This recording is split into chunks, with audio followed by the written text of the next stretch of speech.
To log into the fast load session, use the same logon command, local td user td user. Okay. So have the user logged in, and now we want to import the file. Begin import the target table name. What table we load? We will create a simple table. Create table, or we can use the existing table. What tables we have? The retail customer, right? So table dot customer.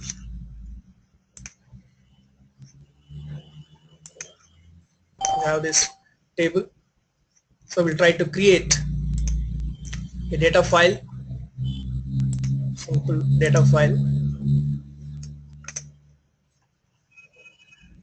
to populate the table customer. So this is the script. So before writing the script, what I'm trying to do, I'm creating a data file with the structure of the retail customer.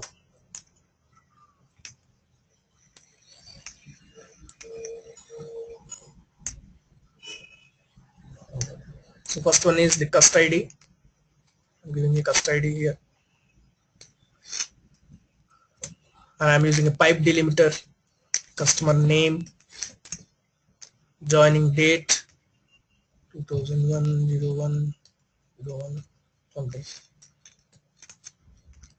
and gender.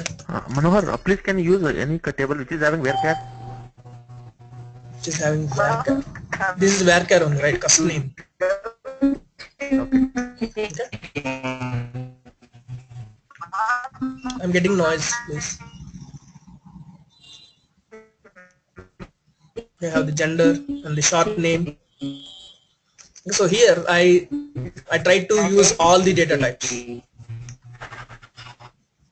Somebody is trying to ask some questions or no?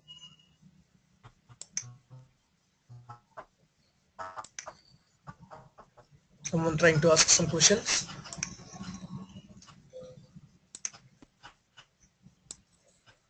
Please be on mute yourself.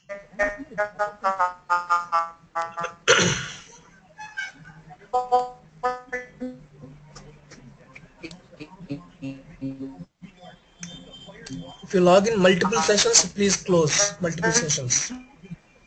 Yeah, use one session and be on mute so that we can have clear lines.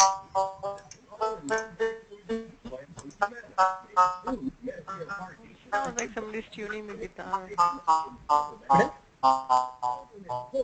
Can you please Yeah, that's okay. Okay, fine.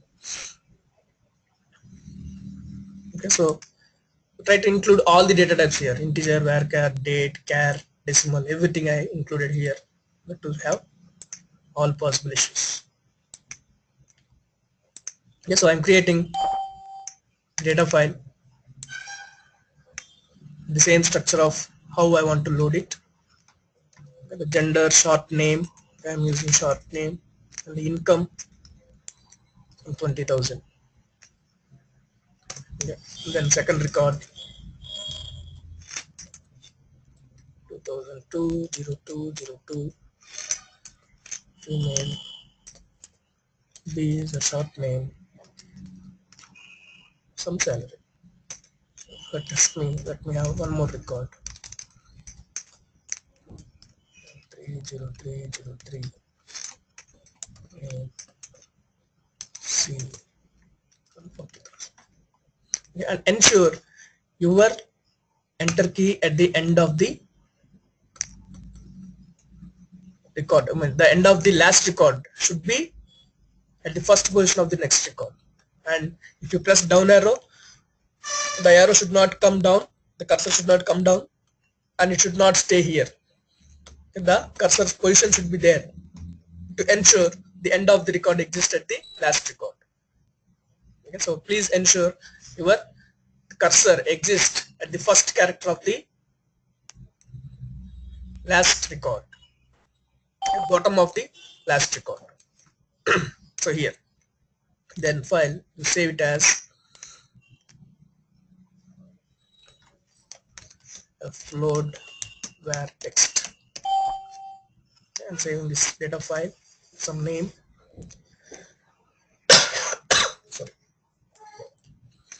Now I want to write the script to load the data file into a table with the structure. Now this cust2 is already populated, the cust1, so I cannot populate into the same table cust1 by using the fast load. So I would like to create a table. Create table detail dot cust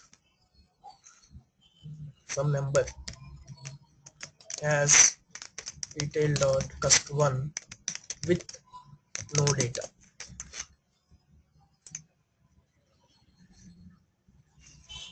Okay. So I have created a table with the same structure of 77 where I have some data in the data file with the same structure, and I'm trying to load it into the 77 table. So begin import the retail dot cust 77, and with this I need to use error files, right? So error files,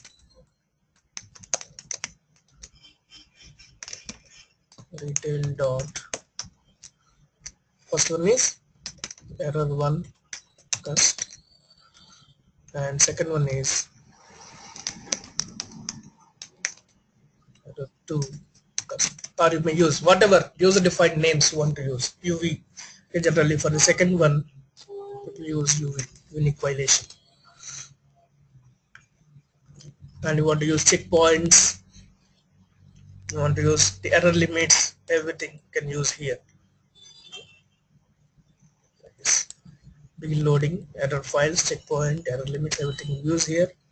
And then you have to define the file structure, and our file is the delimiter file, right? So here we'll set the delimiter as pipe. Set, there's some command, let me see.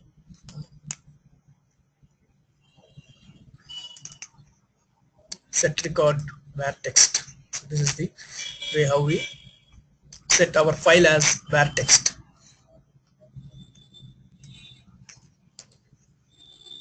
Here our delimiter is pipe. Then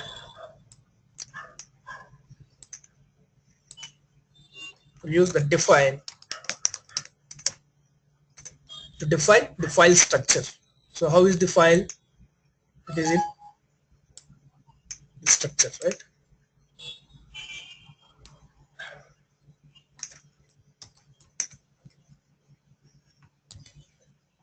Define cust id, and if you have var text, everything we have to declare as varchars.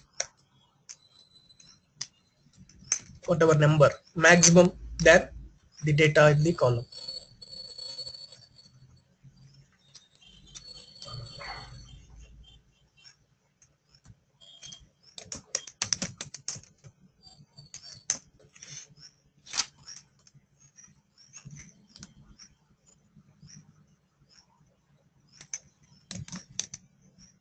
Gender,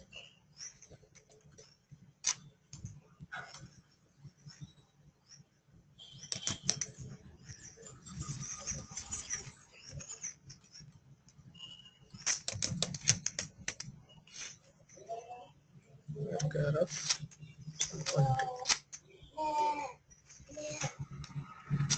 and each and every data type should be enclosed in parentheses.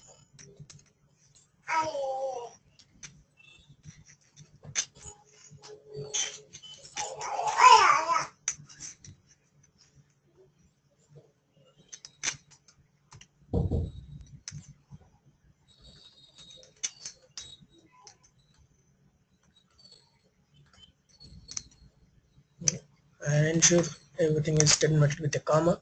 So this is the file structure we have defined And where is the file?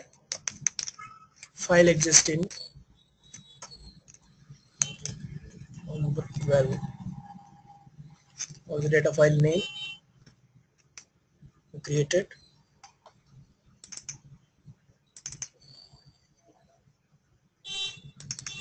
Just now created a file, right? Flood. Okay, just correct the name at least. Flood where text. This is our file to be loaded.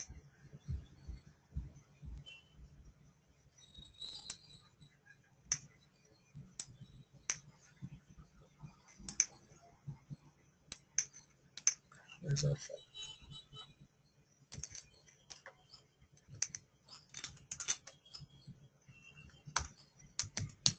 Text. Okay. Now the import statement. Insert into retail cost 77 values. Use the variables what you use to declare the variables.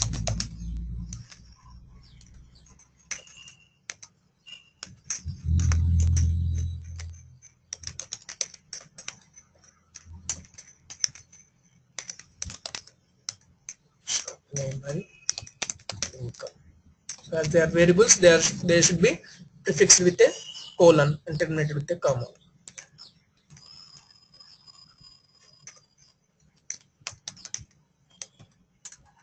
So as this is the fast load, begin import, begin loading. This statement begin loading. That's what our script is. Begin loading error files. Okay. So here it is, begin loading the table name, error files, defining the file structure, mentioning the location of the file and the actual import statement. Then finally end loading. So this is the statement, end space loading. Okay. So all these are the minute things what we need to remember. End loading, then log off. So let us try and see how many errors we'll get. One float text.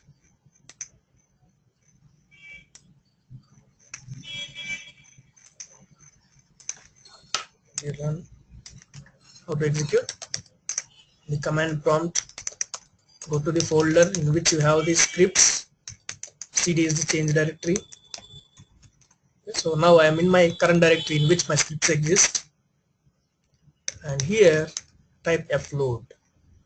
Float is the command to invoke the fast load utility, and the remaining all is same. How we execute the BTK script? To give the input to the float script, we use the input stream operator less than and the script name, or the script name 1 underscore float.text. 1 underscore float.text, and then capture the log 1 underscore float underscore log.text, and then capture the errors also into the same log file.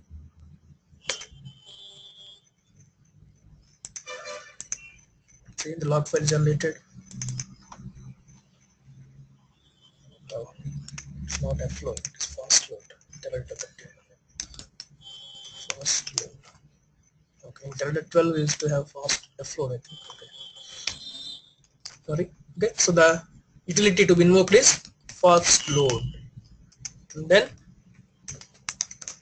float.text, and then float log.text, then the output redirection. Now it started doing something. Let's see what it did.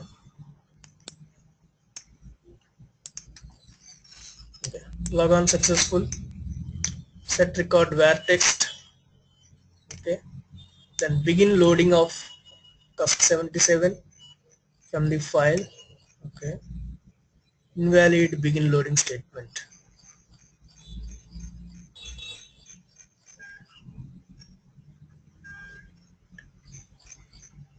Okay. So semicolons. Okay. So we have to terminate these statements. Let's see. Before define, we have to terminate the statement. So miss the semicolon here.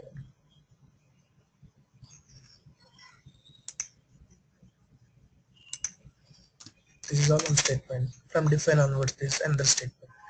Let's see, after define also do we need to have semicolon?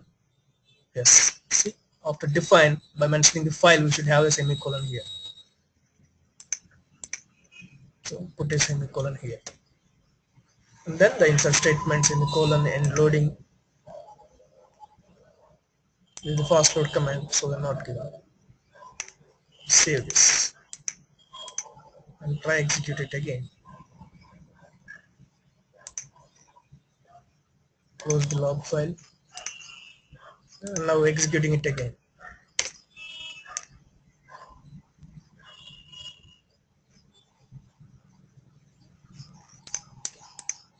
Let's see what it says.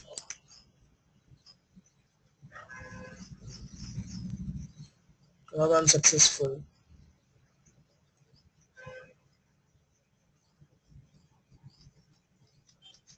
See, starting to send with record 1, sending rows 3, finish it sending rows. 3 rows read, all went to error table 1 because of some constrained error. Everything is loaded into error table 1. So let's see what is the issue. What is the error table 1 we used? Error table 1. Begin loading. Error table 1 is retail.error_cust1, right? So let us try and see what are the errors happened and why it is populated in the error table but not in the target table. So let's start from error1 cust. It stores in the file actually. That file can also be accessed through query assistant. So you can see it here. See GOD. The error code is 2665. What is this 2665? The format mismatch. If you see the total record, it is in storage. Okay, so actually the total record would also store here, and JOD is the error. So what could be the JOD format issue here? Can anyone guess?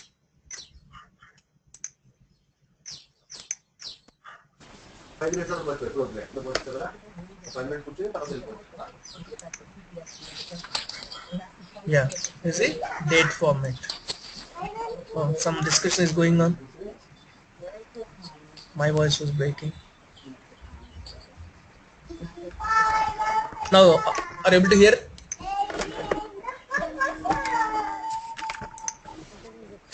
Okay, I'm muting you all again.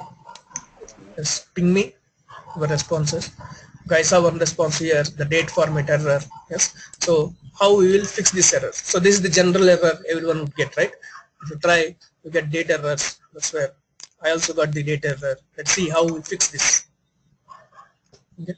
So to identify the date errors, date format errors, what we do, see what is the source. What is the source here? The data file. Okay. So what is the date format here? YYY-mm-dd. And what is the date format in my table?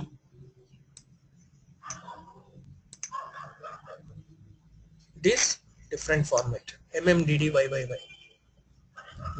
So when you try to insert the data here, it is reading the data from the file. So it is reading the YYYY mmdd format and is trying to insert into mmddyyy. So it is not able to understand the format here. So here, before inserting, you have to specify the format of the source. What is the source format? MMDD. So now it will understand this JOD, which is read from the file. This file is in this format, and it will convert the required format of the target. Now it will understand what is MM, what is YYY, what is DD, the total varchar of 10 characters from the file, and it will correspondingly move MMs, YYs, DDs as per the target. So I just have given the format of the source so that the RDBMS can shuffle the MM part, YY part, DD part, how it is in the target. Let me save this format, then try to execute.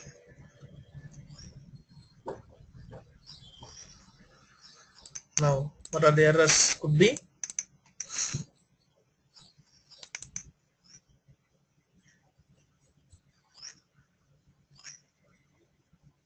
Non-successful. It's saying error 1 cust is already existing. Okay, we have seen the errors. Okay, once we see the error and understand the error, and once we fix the error, what we need to do, we have to drop these tables, error tables. Okay, whatever tables exist, they should be empty when you start the fast load. As this error cust already exists, it is failing because of the existence of the error table. So what we need to do, we have to drop the table. Drop table detail error cust 1. Because while you start the fast load, everything should be empty. The target table should be empty, and these tables should not exist at all, the error tables. So I drop the table. Now execute it. Let me close all logs here. Now let us say the log.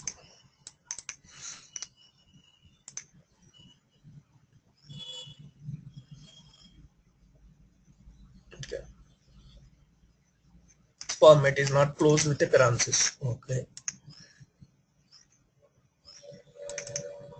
So here I did done closed it, the format. Saved it.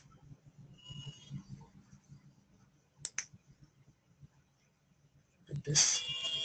Okay. Close this. This.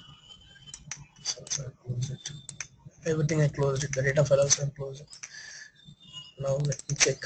Fine. Okay, it is saved with the proper parenthesis now. And now I'm trying to execute.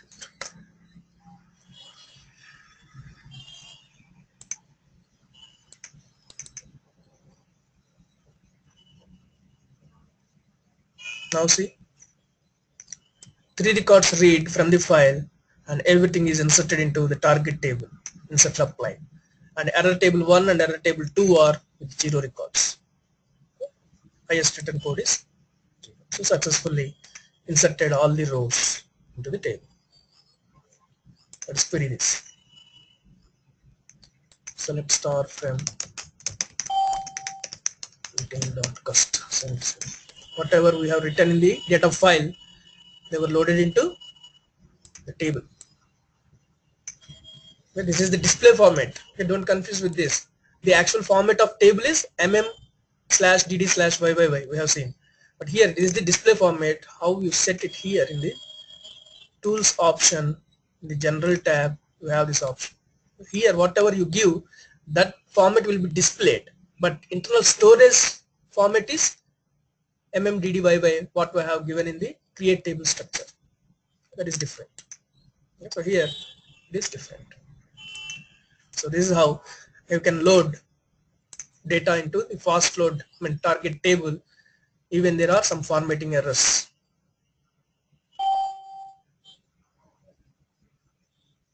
Okay. Then you want to see the error table 2, how to populate. When the error table 2 is also populated, So to see that, let us try to include some primary index errors. So to include primary index errors, we should have our primary index as unique primary index. So let us show our table. Show table custom 77, right? So let's make our table as unique primary index.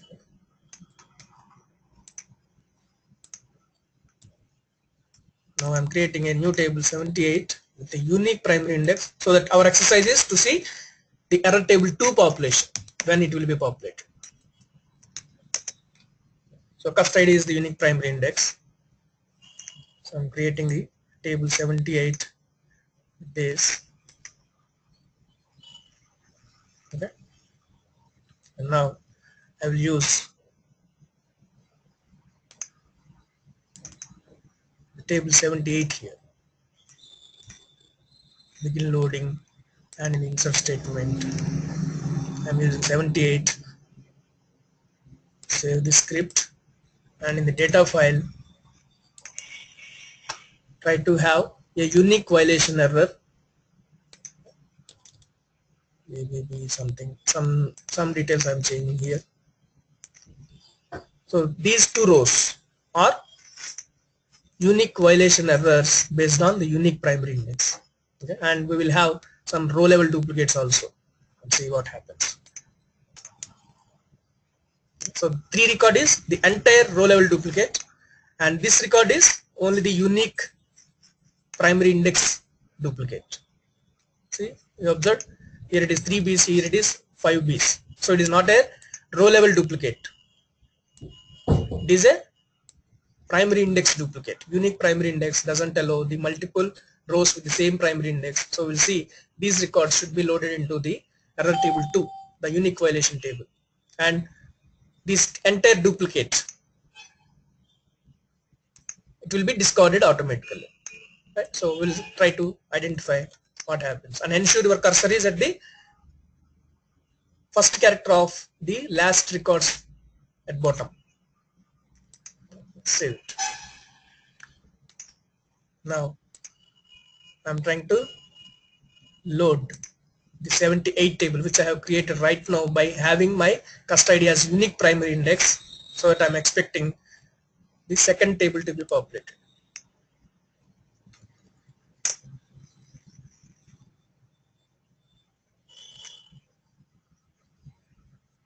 Now see the log.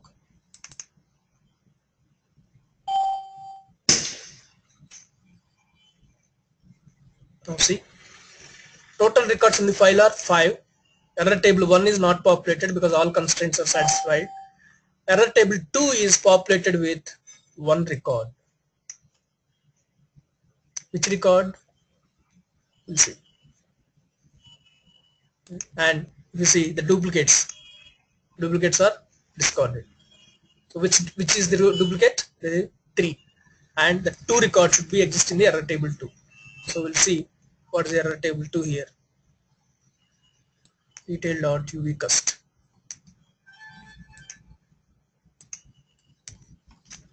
Right. Select star frame detail uv cust.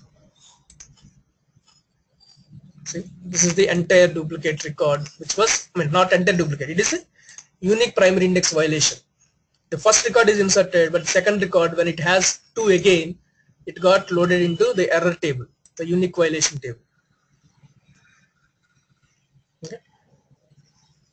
And if you want to see the data in the actual target table 78, this is the data 1, 2 and 3. The other record which has cust ID 2 is loaded into the unique violation error. The record 3 which has the entire duplicate is discarded by inserting only 1 record of the duplicate. So it silently eliminates the duplicates. So all the characteristics we have observed here. Right? Here is the log.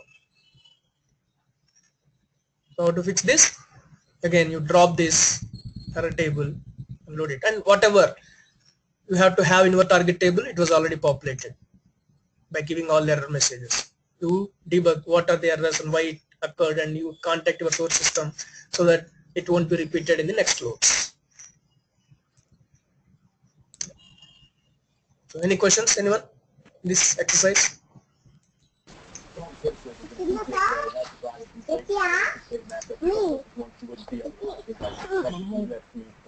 And every time when you execute, right, the error, the log file will be deleted. Pardon? The log file each and every time when we execute, right, will it be deleted? Just a moment. Actually, your voice is low and I'm getting much noise from somebody else. Let me observe.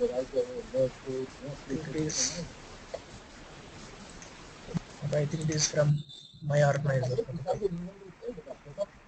Yeah. Now, what is your question? Like when you execute, right, you have been executing this multiple times. It says right? So each and every time when we execute it, the log file there is the record called. Oh, the log file. Okay, the log file is appended. The log file is created every time because I used the output stream operator here. And those who are not asking questions, can you be please on mute? It is okay. I think I found it. Yeah, I found it. I muted it. Okay, so you don't have option to ask the questions. That's what my concern is. If I mute yourself, if I mute you, fine. Anyway, I have to make this line clear. Objective is fine now. Yeah. So now your question is regarding the log file, right? So every time you run, why you are having only one log for each run, isn't it? Yes. Yeah. Okay. So to have these logs appended, we have one more output stream called double greater than. If you use this, every time it will be appended. Okay. Now if I see my log file is increased and the first execution is the earlier one, now started the second execution. You see the timelines and can understand which is the second execution. In the second execution, it is saying UV cuts table is already exists, so it failed. Like this. If you use a double greater than operator, you can have the append. In production, we will use this, but if you use here to debug your error, you have to scroll down to the end of the file, and it is difficult, so I don't do that. But if you want to append your logs, you use a double greater than. Is this the question? Timestamp will be the timestamp will be created by default. Yeah. Timestamp will be created default. You see here, Oh, right. 840 here. Earlier it was 836. The earlier log.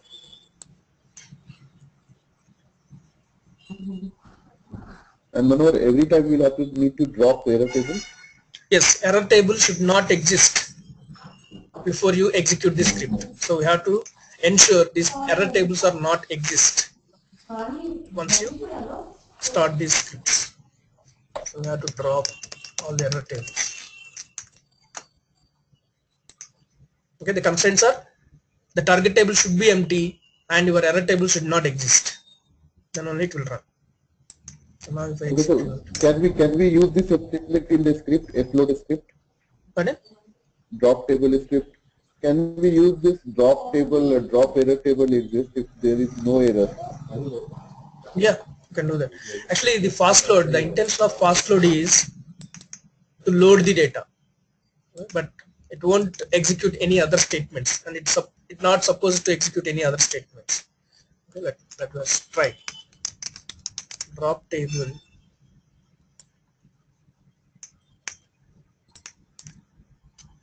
So let us have one statement here.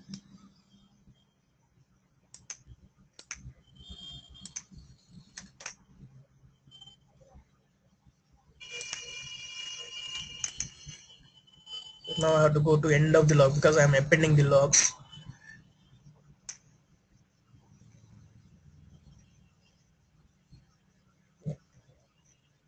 because 78 must be empty. Okay, so I have to delete that data also. Let us have delete statement here. It's delete from Windows because 78.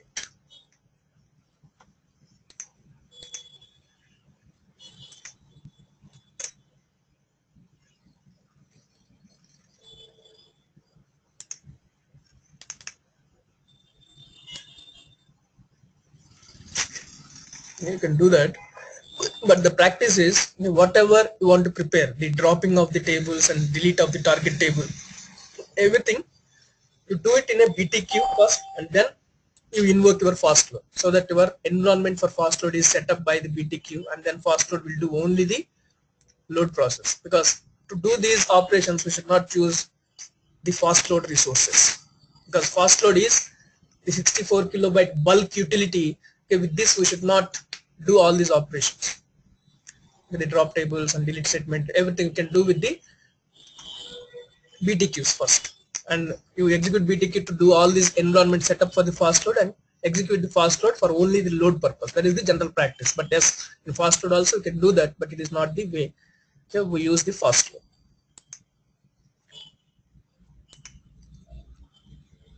Yeah. Any other questions?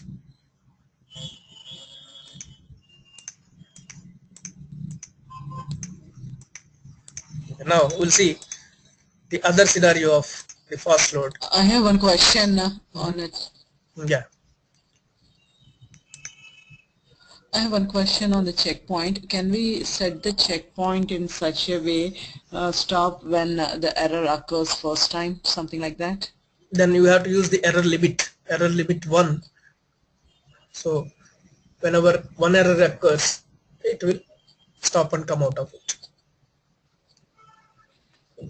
And that error can be tracked in the error file, right? Yeah, the first error, the only one error which you want to track, it will be there in the error file and it will come out of the script. Okay. Can you please show the syntax for that type of checkpoint? Checkpoint, here it is in the script. Checkpoint, the number of records, or if you give a number which is less than 60, it takes as minutes, the number of minutes for which it has to track the progress. Okay, so here it is. So this default, actually I am using the default, that is 15 minutes. If you want to queue, you use the checkpoint here before closing the semicolon. Checkpoint some 10 records. For our sample I am doing it, otherwise it would be minimum of 10,000 or 1 million, 0.1 million, like that.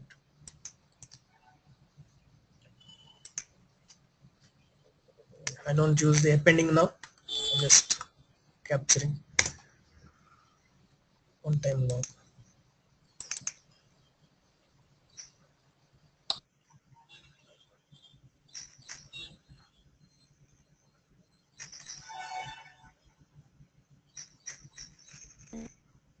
There was a typing error in checkpoint. Pardon?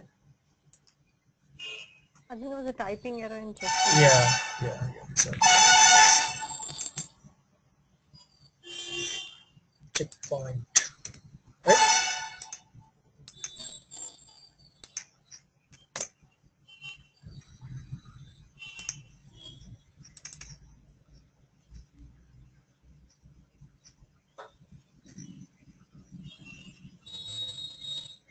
Okay. The UV tables already exist, so again drop those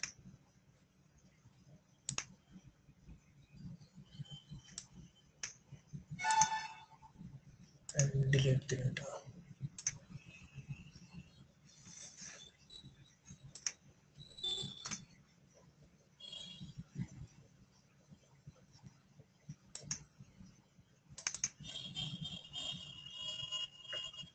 Manohar, in order to stop loading the table at the past error itself, we need to mention there, right? Error limit equal to 1 or something. Yeah. Where is our checkpoint? Yeah.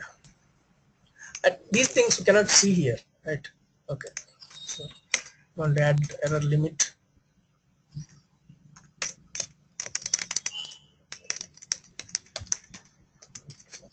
Let me see the spellings. Files. Anywhere. Use this. Did you see the spelling here anywhere? Error limit.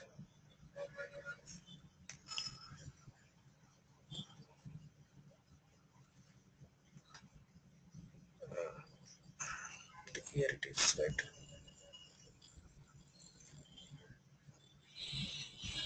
Error limit. Okay. Same.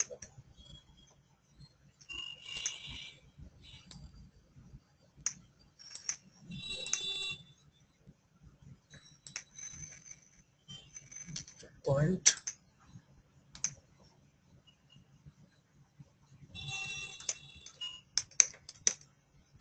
Error limit 1. Okay. Let's try.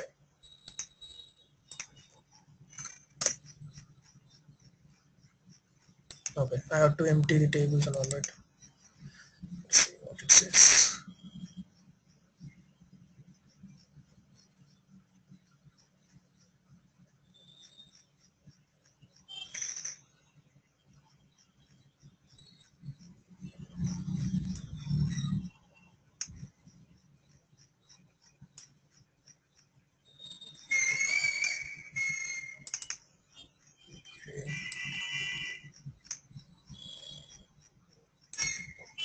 Let's try it like this. Checkpoint again spelled incorrectly, Oh, just above the error limit.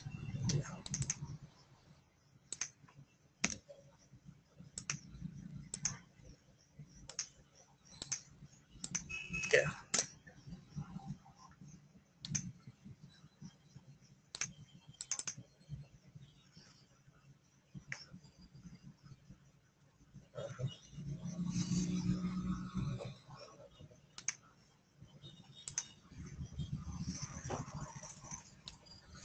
Drop this.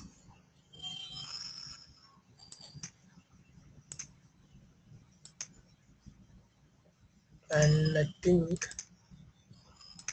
let's try that.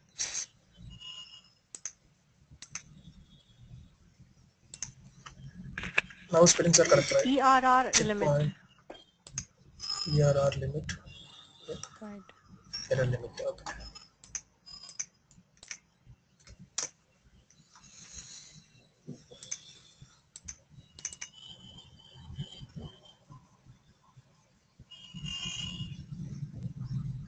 Invalid begin loading statement, expect checkpoint or indicators. Error limit is not in this statement. Okay.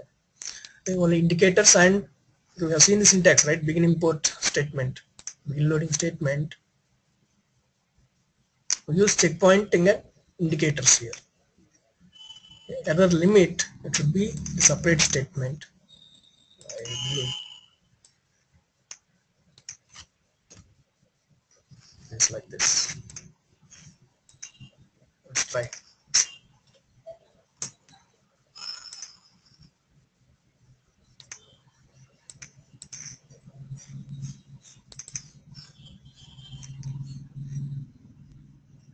Error limit set to 1. So error limit is not in the same statement of begin loading. So in begin loading statement we should not have it. So we have to terminate here with the checkpoint, and then again the error limit is a separate statement.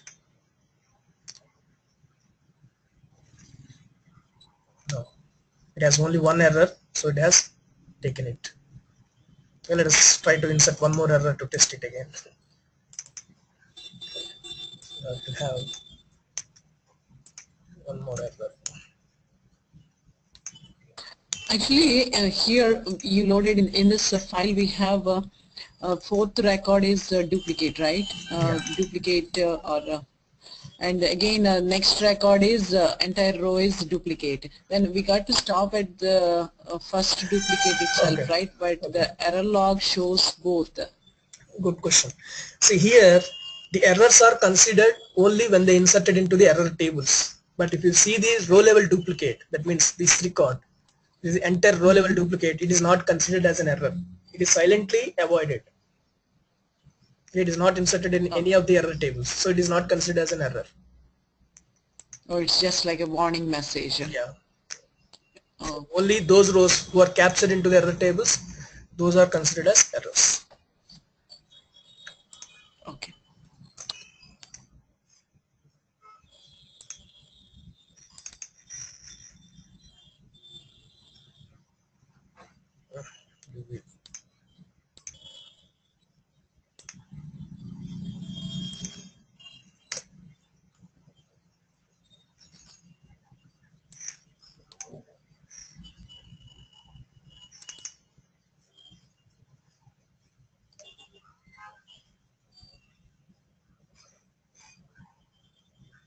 Total 6 records.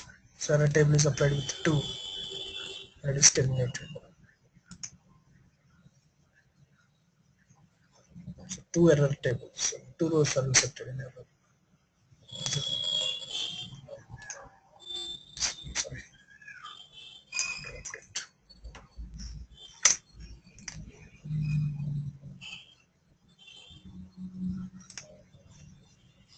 Select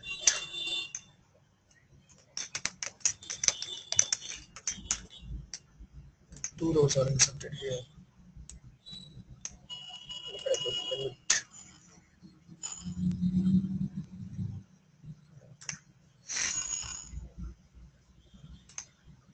Limit limit is accepted, right?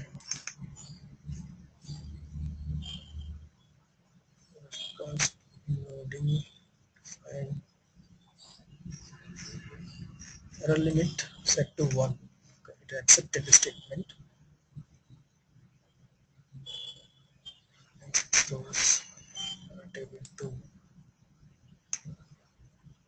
Okay, it seems it's not considering this error limit. Okay, not sure. We'll see. Okay, so I will take a note of it. You also please work on. We'll see how error limit is not setting up, and we'll see what is the functionality of this error limit.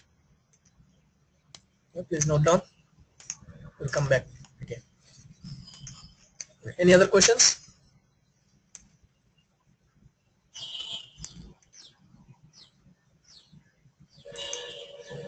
And we have one more option here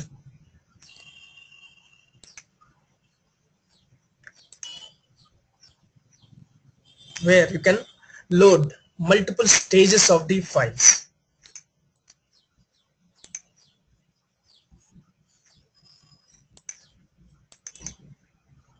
Yeah, we corrected it, Rajan. I think it is an old text file you might have seen. It was all.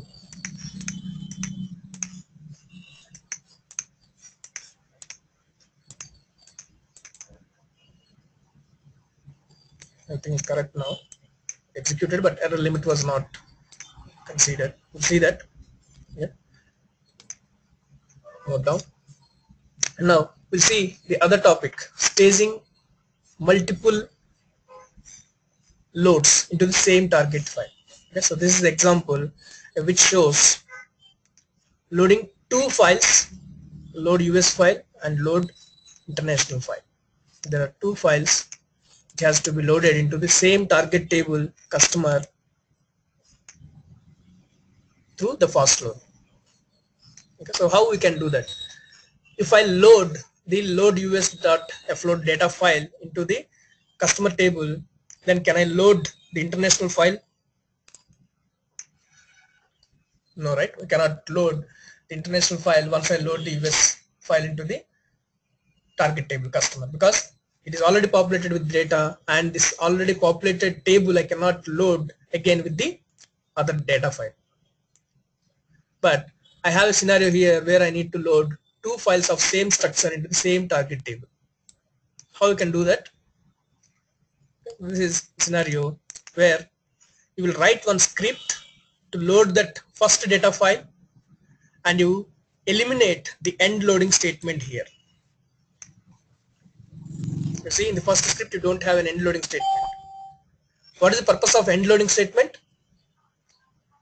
End loading statement purpose is to start the second phase, the sorting phase of the rows as per the row hash values, and then release the logs so that the table will be available for the users. But here, if you don't have the end loading statement, what happens? It completes the first phase and it still hold the locks on the table, and it won't sort the data based on the row hash values. So it is still under control of the fast load. And when this table, the target table, is not available for the users and it is still under control of the fast load, you can write one more script by adjusting the data file name here and by adding the end loading statement at the end of the script, so that it will load the international data also into the same target table. So after loading the international data also, it encountered the end loading statement. So now it will start the second phase of the fast load for the data combined for both the files. These two files are acquired now. The first phase is completed. The acquisition is completed for these two files into the target table. And now when it encounters the end loading statement, it will start the second phase, that is the sorting the records based on the row hash values, and it will release the logs so that the table will be available for the users. So now this table has data from the US file and the international file. So this is the workaround what we can do to load multiple data files into the same target table. Okay, can you see that? So in order to use this facility, all these the data files got to be available, right? For immediate use, so that first file, as soon as the load complete, second one will start loading. Otherwise, we are locking the tables for extended period. Yes, yes, exactly. So let's suppose if this file arrives at 4 p.m. yeah, and this file arrives at 5 p.m. Okay, so at 4 p.m. it has loaded and till 5 p.m. when this file arrives, and when you load, once you load, the target table is not available during that period. So once this file is also available and you load the data, after load of this second file, the target table is available for the users. Till then it is under lock of the fast load.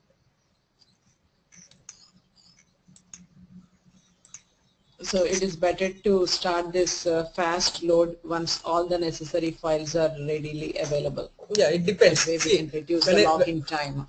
Yep, that's true. But if it is 4 p.m. generally in the batch processes, all batch processes run after the business hours, right? So when business users are not there, even you log those tables, maybe, and fast load generally use it for staging tables, not for the user target tables. So even you log these staging tables for your purpose, for loading purpose, then no one will have any impact on it. But yes, I mean what you said is true. So we can ensure after all the files arrive, you can run all the programs at once, or you can schedule the jobs as per their tentative arrival of the dates or arrival of the times, and then you can run the fast load scripts one by one so that it can pick up the data, and by tomorrow 8 a.m. maybe the business hour starts, okay, it should complete the process. Like that you can schedule and plan the ETL process. Manohar? Mm-hmm. Yeah, if we have to load the data from, say, like about from 100 files, do we need to follow the same steps? Yeah, if you have 100 different sources which are sending data of same format, and if you want to load into the same staging table, yes, you have to write the fast load scripts and you schedule it, and you may write some auto generated scripts based on the target table names, and at the end of the script, when end of the 100 script, only you have to have the end loading statement. All 99 scripts should not have this end loading statement. Only the data files are different in all the scripts. Okay, in the 100th script which would arrive last, that script only have end loading statement. Okay, so here we'll try to make a scenario of float text 2, and we'll try to have some different numbers, 5, 6, 7, 8, 9, and 10. Okay. So these are the two files, and this is my first load and this is my second load.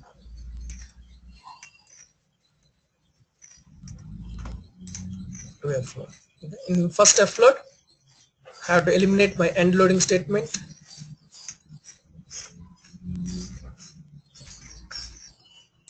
Save this. And the second script, I have to adjust my data file name and ensure to have the end loading statement. Save this. Now try execute. Okay, let me ensure no error tables exist.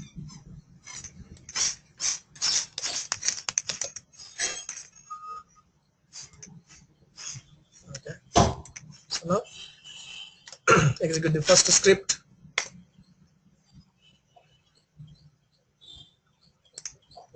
Clog.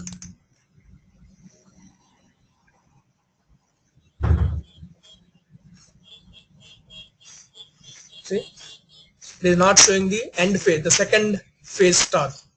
It is just saying the fast load is passed because it didn't encounter the end loading statement. So it is thinking the fast load is passed. Okay, so the first phase is completed, but second phase is not yet started. And in this time period, if I try to access my target table, what is my target table? 77 or 78 now. We are inserting 78, right? So if I try to access my detail.cust78, what happens? See, there are operation not allowed. Retail.cust78 is being loaded because the fast load is passed and the table is still under control of the fast load. Okay, until unless if you execute the script which has the end loading statement, it won't release the locks. Up until then, it will be under control of the fast load, and it is saying that this table is being loaded. So now what we'll do, we'll execute the second script in which we have the second data file loaded and the end loading statement is placed. Second float.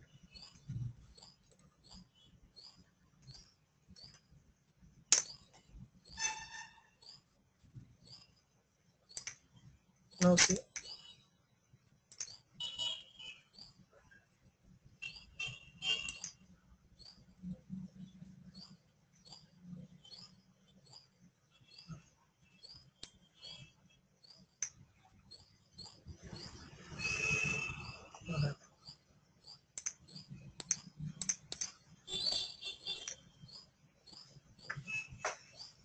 set record, drop tables. Okay, we are trying to delete the data here. See, when we delete the data, it says the table is being loaded. So we should not have all these statements. That's where the best practice is not to include all these statements here in the fast load. Fast load is supposed to do only the loading. Just save the script in order to not to have access of target table even before loading.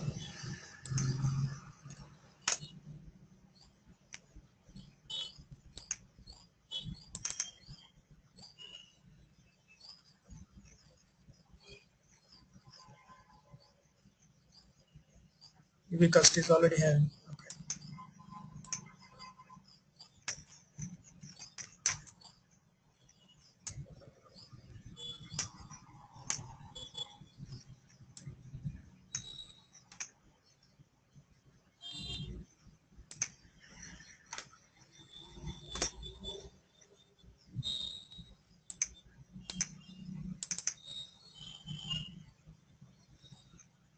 Error tables are invalid.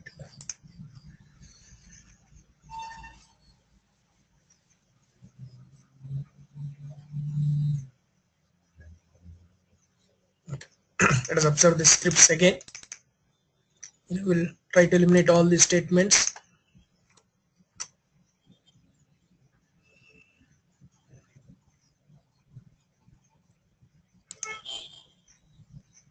Okay. We will try to drop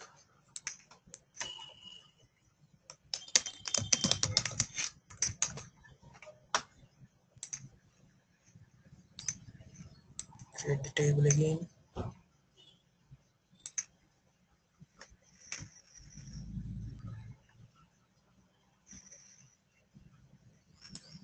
And try not to have any errors. If you have errors, you have to fix this and you have to rerun the same script so that you won't have any errors. So till you don't have any errors, you should repeat the process of loading so we don't have any errors. Okay, let us have the successful loads. Because if we have errors, what we do, we'll fix that errors and we'll load it again, right?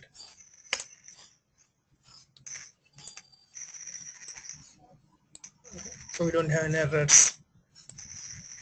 And in this, what we have, only the begin loading statements, the second file, and insert into with the end loading statement. Okay. So now let us try the first script.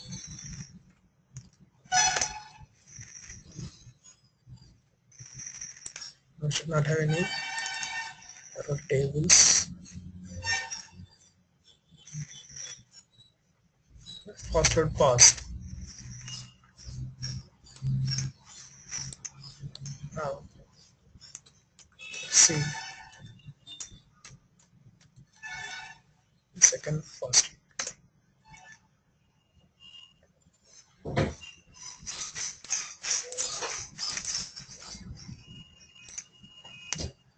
So even in first load, if we get errors, we'll still run and fix those.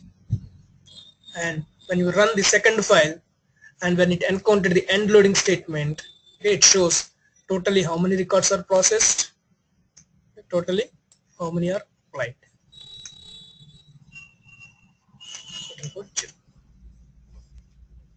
Okay, so this is how you can load multiple data files into a single target table.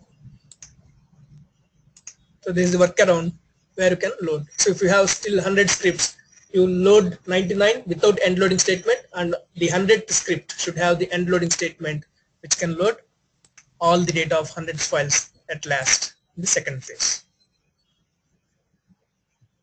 Okay. So here it shows the restart abilities. So during our process also we did so many restarts, right? So just to give a summary, if it aborts in the first phase, that is in the data acquisition phase itself, then what we do generally, we just resubmit the script without anything. Yeah, after fixing the error, if it is server down or if it is something, after fixing the error, we just resubmit the script. It will take care of loading the records from the first record onwards. If we have a checkpoint, the first record of the last checkpoint onwards. And if the script aborts after the data acquisition and during the data acquisition, after the data acquisition,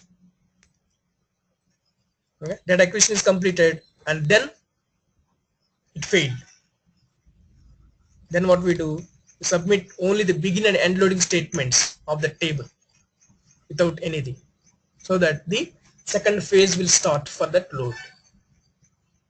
Okay, we no need to give the using structures and everything.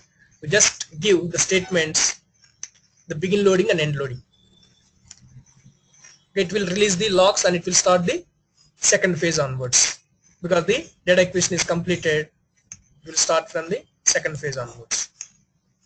And the third scenario is the normal end of phase 1, but it is paused, where you have to load some more data to be acquired from other scripts.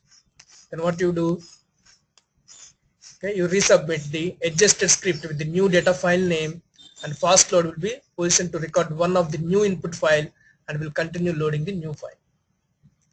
Okay, in the first file, you have eliminated the end loading statement because you have some other data to be acquired. So how we restart it, we'll adjust the script with the data file name and keep the end loading statement so that it will pick up the second data file and load the data. And you expected a file and you eliminated an end loading statement in the first script, and now you got to know that there is no file is arriving today. Okay, you have paused it yourself, but now you found that there is no other file is arriving today. So what you do? Again, submit a begin and end loading statement so that it will start the second phase, even though there is no data to be acquired anymore. By giving a simple begin and end loading statement of the table, it will start the second phase of the load, whatever happened so far. Okay, these are the possible scenarios of restarting the fast load and how we do that. Yeah. So tomorrow we'll start on the fast export part, which is another utility to export the data. Any questions up to here? For condition 2 and condition 4, you mentioned we need to submit only begin and end loading, right? Yeah. So can you use that? I mean, how do we submit that? Just Okay. begin In and the script, yeah.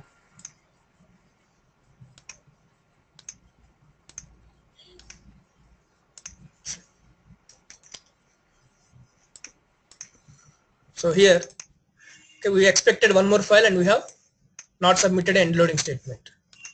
So now let me delete the data.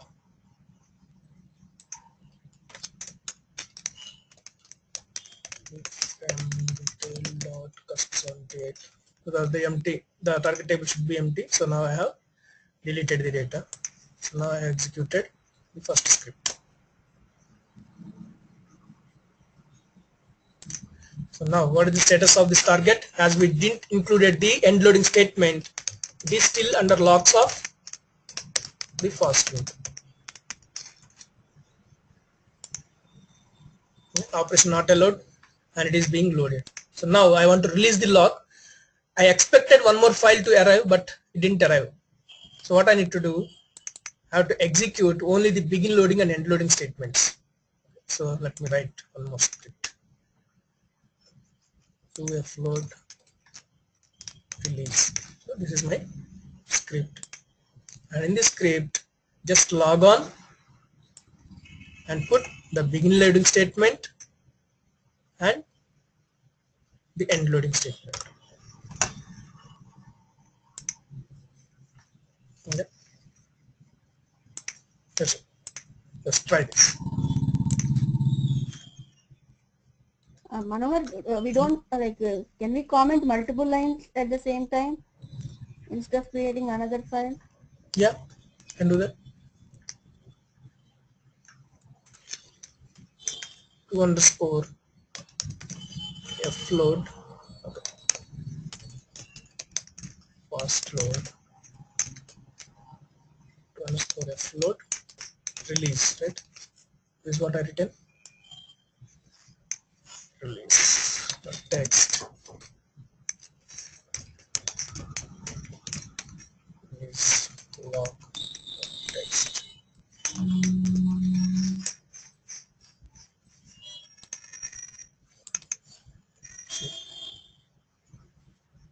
Begin loading.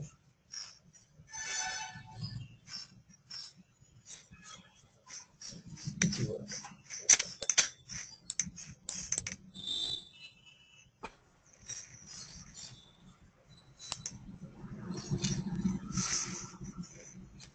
We have to use other forms.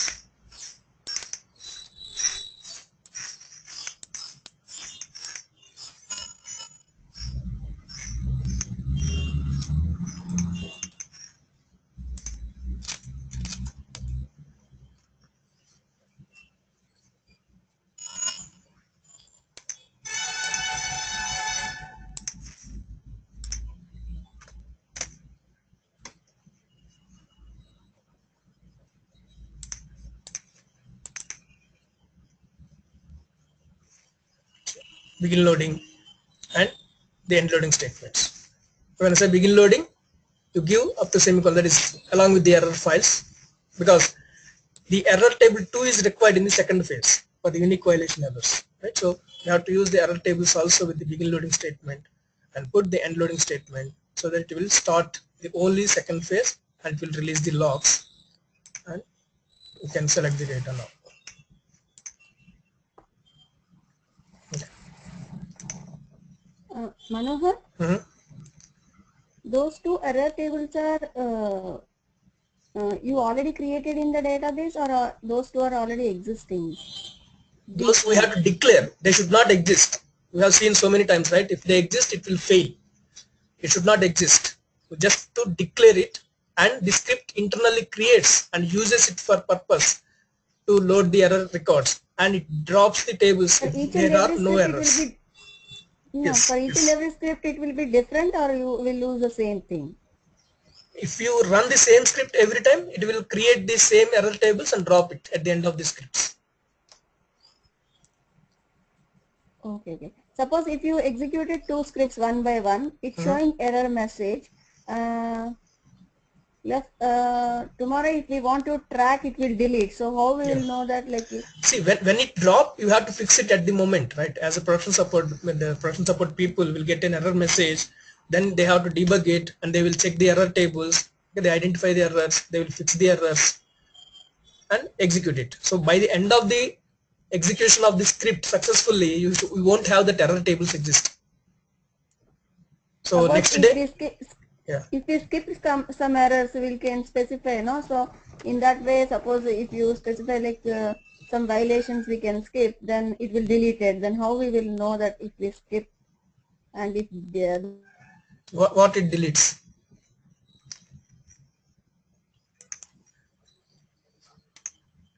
Yeah, see, let me repeat the whole thing then. If you give the error tables here, okay, they are used internally by the fastload utility to populate the table, to populate the records, error records, the constraint errors in the first error table and the unique violation errors in the second error table. okay. If you have these errors, you will get the statistics, what error tables has what error records, so that again the error limits, I mean the warnings will be given in the scripts. So the production support team has to log in and see why it is giving the warning messages, if they are valid or not, and if they will try to delete it. If there are no errors, it will automatically drop those error tables. If there are any errors, the support team will have to drop these. Otherwise, tomorrow's execution will fail because of the existence of the error tables. And again, when, as I told you, before execution of the fast load, they will write one more BTEC where they will drop these error tables to ensure the error tables are not exist and the target table is not having the data. So whenever you write a fast load, it is a combination of one BTEC and one fast load, where the fast load will prepare the environment for the fast load, where the target table should be empty and the error table should not exist. So all those things it will ensure, and then it will execute the fast load. Okay, in real time, in the batch loads, when you structure these loads and when you design the CTL process, you use all these methods of execution of BTQ first and preparation of environment and then execution of the fast load.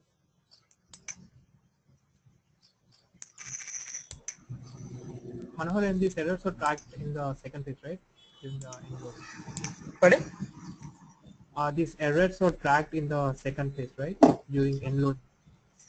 No, Second phase. the first error table is in the first phase itself. The second error table is at the second phase. I mean, the UV errors are at the second phase. Okay.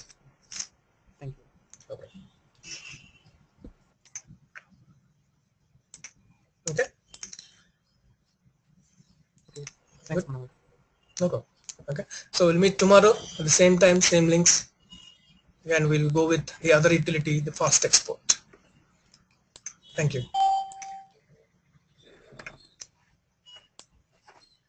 Thank you.